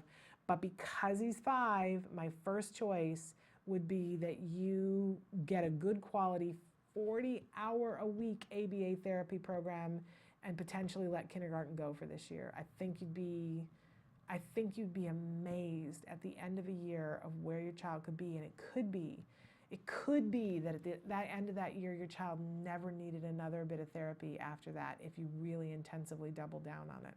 Write me back. Let me know how you feel about that. If you want to scream at me, yell at me, or need a hug, and let's talk it through more, because I don't know that I know enough of your circumstance, but that's my gut feeling on that. All right, it's time for us to take a break, and when we come back, we're going to be joined by the fabulous Larry Thomas. Yes, we have the Soup Nazi, the real Soup Nazi, in the house. Stick with us. We'll be back after these messages. You say howdy, we say hi. Let's get rowdy, let's get wild. Let's get wild. Let's get wild. Let's get wild. Let's get wild. Hey, welcome back to Autism Live. We heard you. Everybody wants macaroni and cheese. Yeah, but we're gonna make it allergy free. But here's what's the crazy part of this macaroni and cheese. It's actually healthy. And it tastes good. Yeah, it tastes really good. That's the most important part. So we're going to start. We got our water boiling. There's so many variations on the pasta. We're using today a corn pasta. We can verify with the manufacturer that we have a GMO-free product. So let's go ahead and put that in there. Ooh, And if you don't mind, stir that up for Sure. me, my friend. Now it's sticking a little bit to the bottom. Yeah. Is that okay? We maybe add a little more high heat oil and spread that around again. One thing you gotta know about gluten-free pasta, if you overcook this, it becomes mush. Let's move this guy over to the other burner so you can see what I'm doing. And now we're gonna start with the old macaroni and cheese sauce. What's great is there's a lot of choices for, you know, different soups. And the way that I look at soups, and again, please follow the recipe on your screen right now. I don't like to measure very often, but what I like to use is a creamy butternut squash soup. So this soup is great because it adds a lot of flavor to the dish, but also gives people another serving of vegetables. With kids, we don't want to over season. Maybe with the adults, we can season some for the kids first, pull it out, serve them, and then add a little more, you know, garlic powder or onion powder or other types of things into your dish. So the next most important thing on this recipe is we're going to add in a thickener and the faux cheese. Now some people like their sauce really thick, so you just add in more cornstarch or more arrowroot, so that's not a big deal. How's that doing? You think it's ready? I think it's done. Okay, so why don't we switch? I'll take Okay. that, you do that. Okay. And I'm going to strain this bad boy here. Here, let me turn that off. Okay. Or we're going to cause trouble again. Trouble in Lisa's kitchen. Yeah, no! That's another show. Don't, yeah, right? So I'm going to go ahead and get this all strained. It's a good consistency. So I'm going to check to make sure our pasta is cooked. So really you just want to make sure, just like any pasta, it's a little bit squeezy, a little bit. Nice. Dude, good job. We're good. Looks yummy. So even though the cheese is not totally melted, it's okay. Don't panic. What's important is that you're going to love this recipe once you eat it. What I enjoy most about this recipe is that it smells good, but this stuff is amazing. So if you don't mind, I'm going to serve you some up, and you can maybe blow a little bit on it so you don't burn your mouth.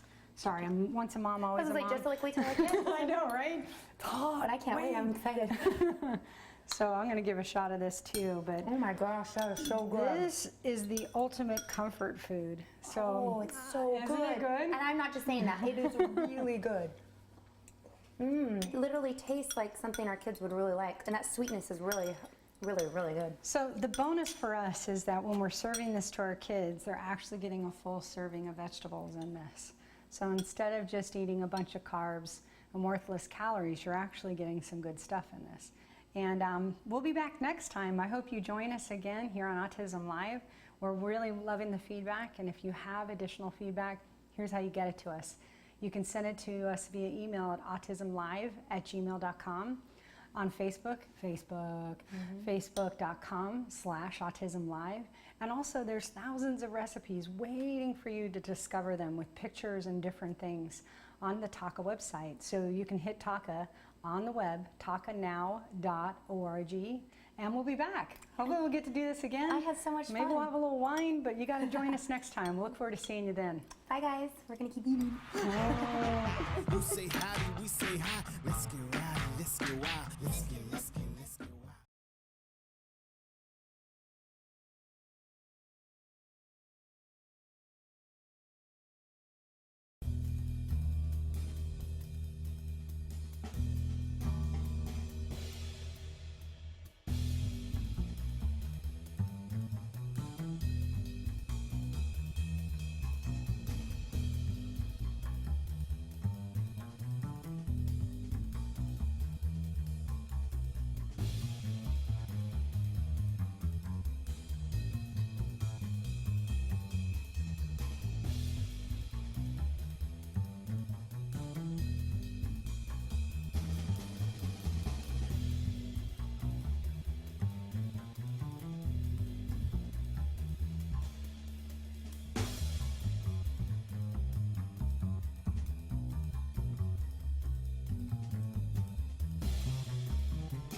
he's in here twice.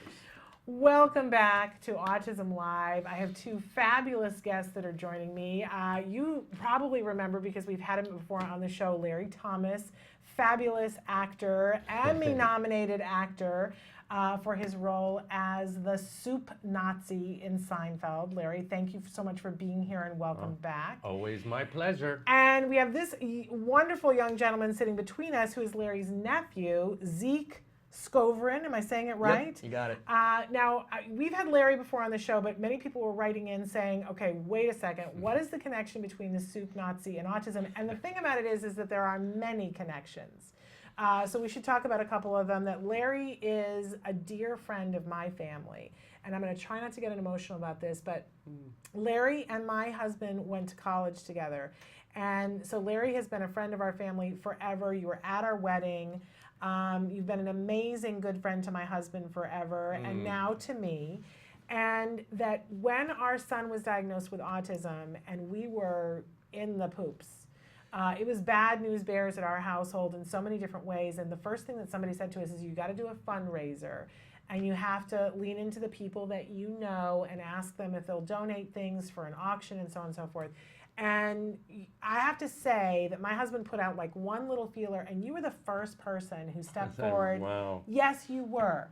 And you were amazing about it and said, what can I do? How can I help? You showed up. You were fabulous. You donated things. You were amazing. Thank you. And you were like, you know, super, super supportive. I mean, it's one of the things that I remember from those early days, how supportive you were. And then we have several times come back and said, okay, we need you again. And you like have always been yes unconditionally. You have been absolutely amazing and so supportive to our family. Thank you. And that also shows you just how good a friend Jim has been to me through the years. He was in my wedding party, you know, and in the only play I've ever written, he was in it. And I don't think I knew that. And the play I produced and directed once was the biggest piece of beg, borrow, and steal theater I'd ever been involved in. You know, it was just a project among friends. We ran it for like 6 months, 2 theaters, all back in 1987, but Jim was in that as well. So. Well, I just have to say, big thank you for being a part of our family and being so supportive of us. And when I've asked you to be at something to support other kids with autism, you have been exemplary. Well, thank you. So that begins his connection with autism. I know I got a chance on a red carpet to stick a microphone in your face and say, Larry, what do you have to do with autism? And he was like, well, you. That's how I got introduced to autism. But first generation, he's part of our family, helping us with that. But then you contacted me the other day because this is your nephew, Zeke, who's with us. And Zeke, you just finished a program. Tell us a little bit about what you've graduated from. Sure. So I graduated from UC Davis in June. I got a Bachelor's of Science in Psychology. Right. It all starts to make sense. And you said to me, hey, we'd love to take Zeke around, have a tour of where I work and some of the people that I work with. And I said, yes, please, because if there's anything that we need in the autism community, it's more Zekes, right? We need to clone them and have them. Now Zeke, already in the interim, since you called me, has been hired away from us. Tell them about where you're going to be working and what you're going to be doing. Sure. So unfortunately, it's not. I'm taking a little detour from autism, but I'm going to be working at the UC Davis Alzheimer's Disease Center in Walnut Creek, which is actually a separate clinic from the actual disease center in Sacramento. And I'm going to be working as a psychometrist, where I'm going to be working directly with Alzheimer's patients and actually running manipulations with them. And they're doing a new clinical study, which I actually have no idea what it's going to be. So I'm going to be undergoing some training when I start. Which is very exciting, but I've said that I'm going to do my very level best to pull Zeke away. We love, and I have so many friends that are dealing with Alzheimer's, and this is it's a very big issue, and it would be a very good thing to have Zeke working on. But I will, on behalf of all of us, work hard to pull him back to autism, if not today, when this study is done. So I promise you we'll take care of that. And you were saying that in your work, your undergraduate, you were working. That you spent time working on autism in one study in particular. Right, exactly. Yeah. So I was a research and recruitment intern for the MARBLE study at the UC Davis Mind Institute. And MARBLE stands for Markers of Autism Risks in Babies Learning Early Signs. And the principal investigator is Irva Hertz-Picasso. And this study's been going on. It's a longitudinal study that's been going on since, I believe, 2006. And the purpose of the study is to look at the environmental and biological factors underlying autism, because there's really not a lot of leads on what's causing this. Definitely not vaccines, for all you people that think that. But it's how they're doing this is they're recruiting families with mothers who are pregnant with another child, but they have also already had a child with autism. Mm-hmm. So you call the child with autism the proband, and then the baby is just the baby. And it's really difficult to recruit mothers for this study because it's some pretty specific conditions, and they actually have to be with the study for a while because we are looking at them within sections, like couple weeks.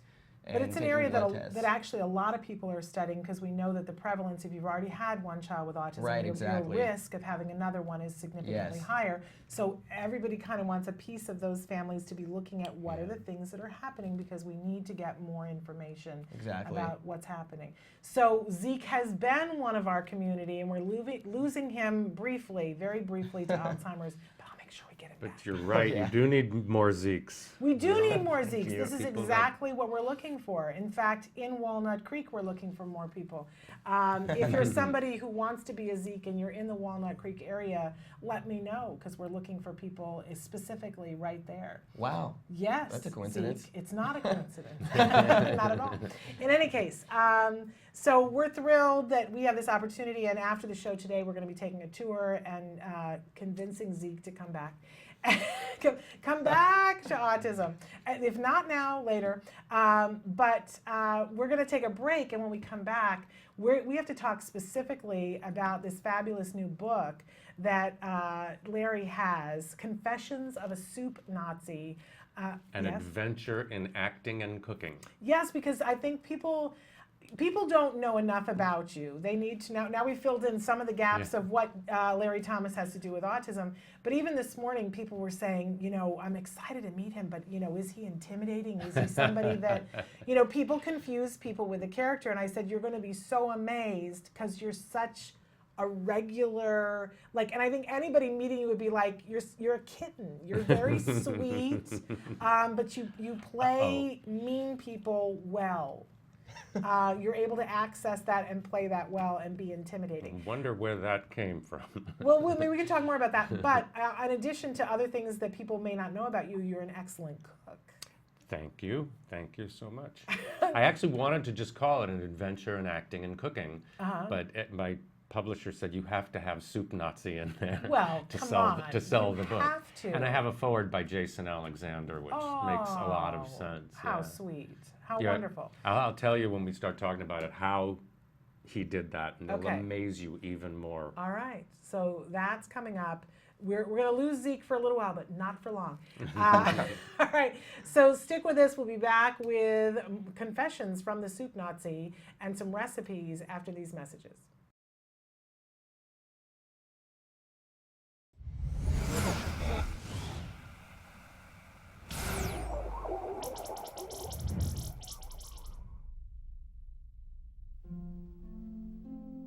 Currently in the United States, 1 in 88 children is affected by autism. 1 in 88 means something different when your child is the one.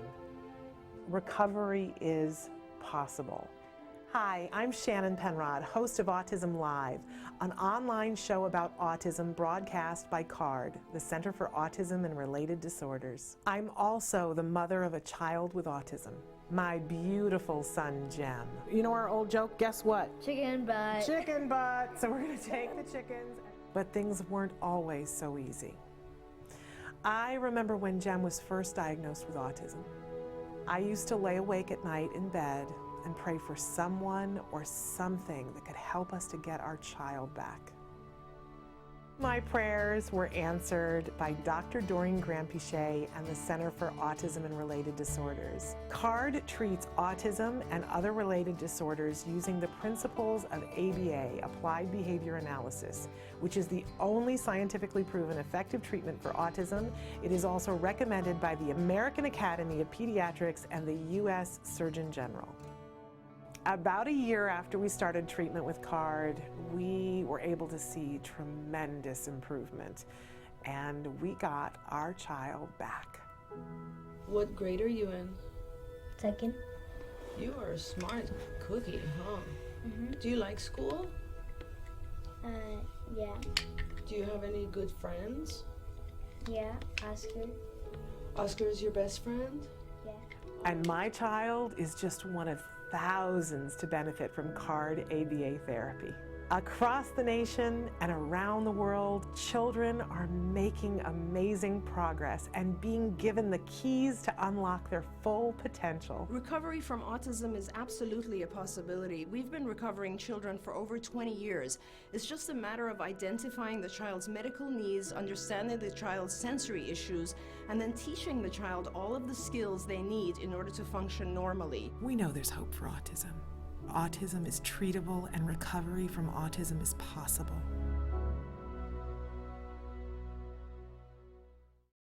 Welcome back to Autism Live. We are here right now with Larry Thomas, the Emmy-nominated actor known most for his role as the soup Nazi on Seinfeld. Thrilled to be here with him today. As I was saying before, he's been a huge supporter of our family and our journey through autism, has been a really great friend to our family. And Larry has a fabulous new book out that we wanted to talk a little bit about. It's called Confessions of a Soup Nazi, but tell us what the subtitle is. An Adventure in Acting and Cooking. Okay, now how did this happen? Well, just because of, first of all, I've always cooked, and the story of that is part of the story of the book. But the only coincidence I would say that has anything to do with the soup Nazi is my father owned a restaurant in Manhattan when I was a little kid. Really? I saw him up until I was about 7 years old, but we used to go to the restaurant on Sundays, so I would, at least get to see the kitchen of a restaurant firsthand. But I do remember him in the white shirts with the sleeves rolled up and the black slacks and just ornery as hell, just working 16 hours a day. And so a small part of my understanding of how to create the soup Nazi had some of that in it. I mean, that's why when I auditioned for Jerry and he goes like, he laughed a lot, and afterwards he goes, I don't understand though why the character's so mean. He goes, can you play him again and be a little nicer? And then we're talking about Jerry Seinfeld. Yeah. You auditioned actually for Jerry for this role. Wow. And so I did it that way. He didn't laugh at all, and amazingly enough, they still hired me. And then he came up to me on the set as soon as I walked in, and he said, you know what, man, forget about the direction I gave you. Just do what you did when you walked in. He goes, for some reason, the meaner, the funnier. So, one of the most brilliant comedic minds of our time didn't quite get it.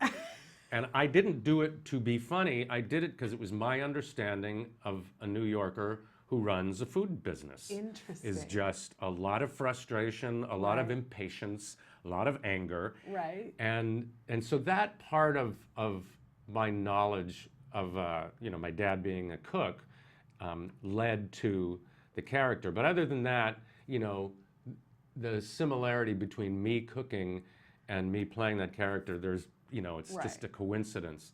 But what happened was, through the years, and I'm sure you know this, and everybody knows this. There's a fine, if almost disappearing line of reality with people that watch television.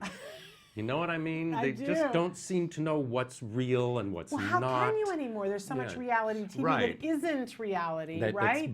less reality than scripted My television. son will say, well, he'll walk in the room and he'll see something and he'll go, okay, is this real or is this not real? And we don't even know how to answer that question anymore because we'll Well- say, well, this isn't scripted, but I don't know how real it is. I know perfectly intelligent people, successful, intelligent people that watch Naked and Afraid. Yes. And actually are led into believing that these people are out in the wilderness alone, fending for themselves. And then I stand there because I'm an actor and I know production and I go like, where's the boom mic? Right. What? Well, they're naked. They're not wearing a lavalier.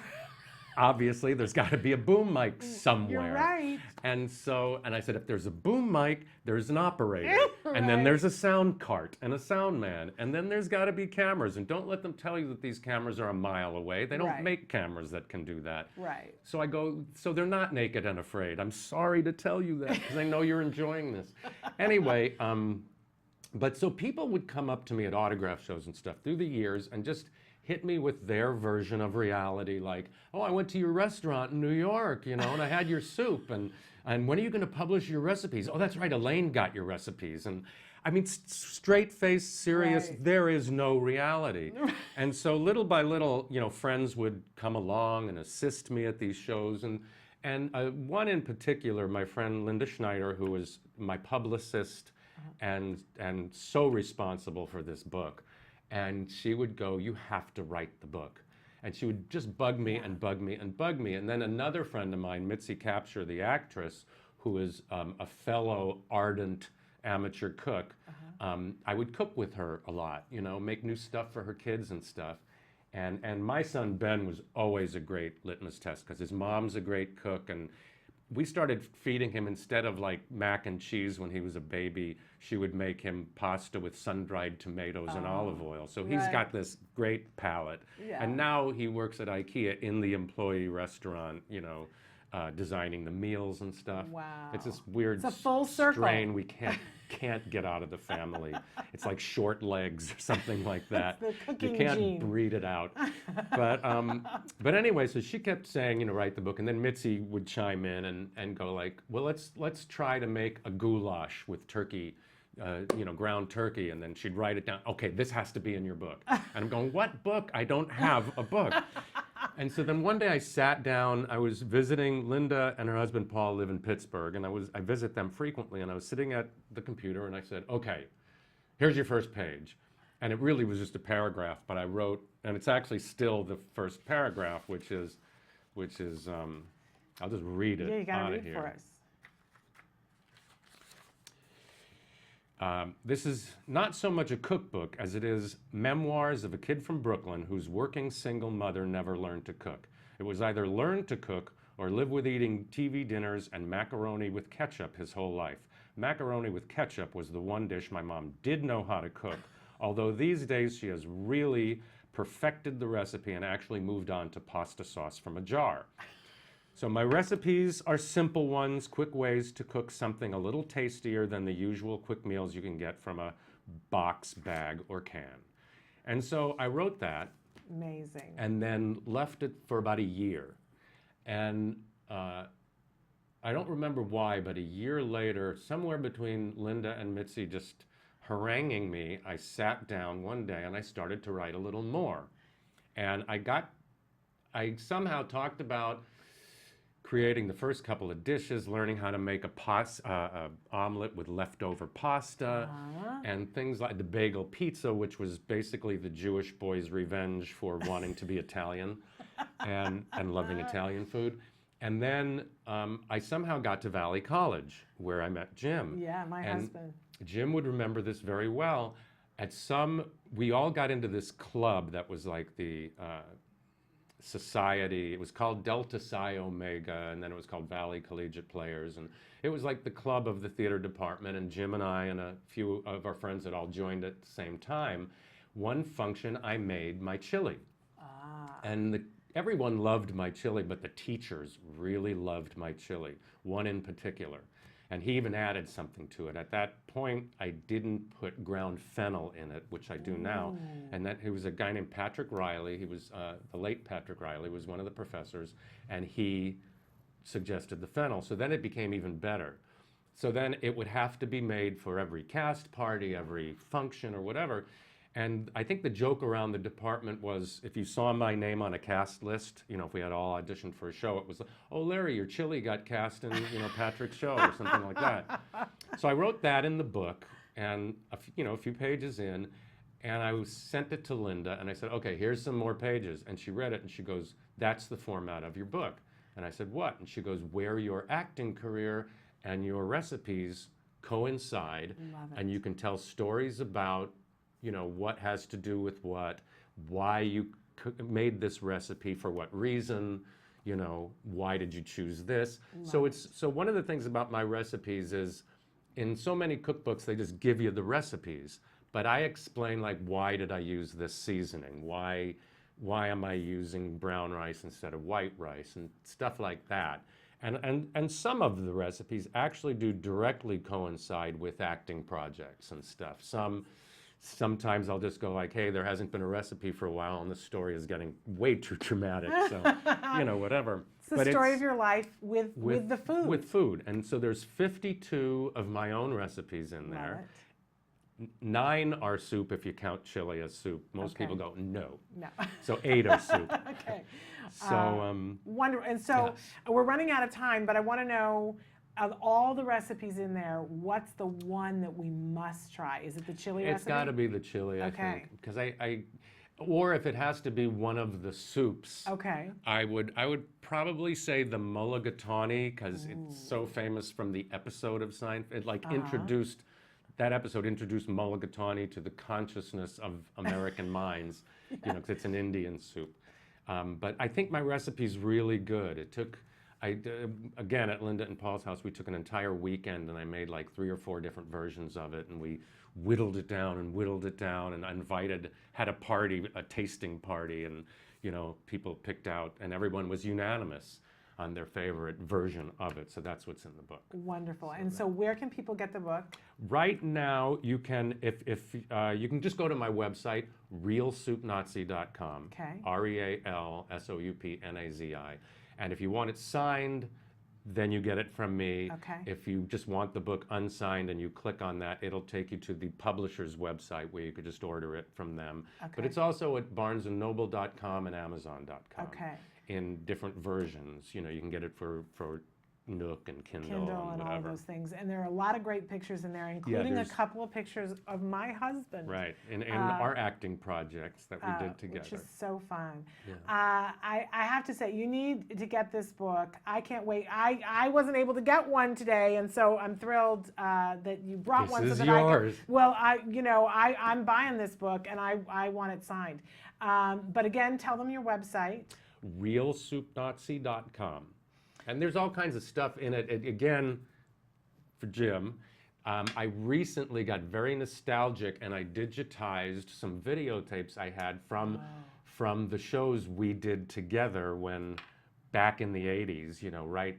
Like, you know, after college theater and before professional life came this area I like to call beg, borrow, and steal theater. Yes. And I actually coined that phrase from a show Jim and I did together, which was called Boy Meets Girl, where I produced it and co-directed it with another friend of ours. And it's just 9 of us good friends in this play. And we ran it at one theater for a few months, and we took it to another theater and ran it for a while. But the reason I called it Beg, Borrow, and Steal is because we begged for the spaces to use. We borrowed clothing, costuming, and furniture for the set. And yes, one night we were late at night behind Home Depot getting wood for molding. That was the steal part of it. Okay, I was wondering where the steal came in. And but I digitized these and I put them on the website. So you can actually go to the website and you can see some scenes of Jim and myself from Boy Meets Girl from the late 80s. I know it was a pretty epic time in everybody's life. It's a kind of a defining moment. I talked to many people from that group, and they talk about it as a really, You know, Yeah. like the salad days. That this is when Mhm. we were all together and we did this epic. Yeah. Epic time amongst epic friends. We thank you so much for all that you have done. Every time we've asked you, you've been there. Appreciate you more than you could possibly know. Well, Want to thank you. encourage people, get the book, Confessions of a Soup Nazi. An Adventure in Acting and Cooking. By Larry Thomas. And say the website one more time. RealSoupNazi.com. Okay, we're totally out of time. We didn't even leave time to go to a break before closing the show. I want to remind everybody, programming note, that no show next Tuesday and Wednesday. The only live show we're doing next week is on Thursday. Our very special guest next Thursday is Carrie Magro. You know, whenever he is here, he is an amazing young speaker on the autism spectrum, always fills us with hope. Carrie will be with us next Thursday. You're not going to want to miss that. We'll come back with adventures, tales from our adventures on Tuesday and Wednesday to let you know what we were doing. It's a surprise, we'll tell you, but it's a pretty exciting thing. And we'll have some pictures. I will have stories to tell you. Just trust me, it's going to be wild and woolly. Until then, I want to tell all of you, thank you for being here. Please give your kiddos a hug from me and one for you too. Bye-bye for now. Do you want to say? No soup for you. There. For all. One more, so we have you on the camera. Okay. No soup for you. Beautiful. Bye-bye for now.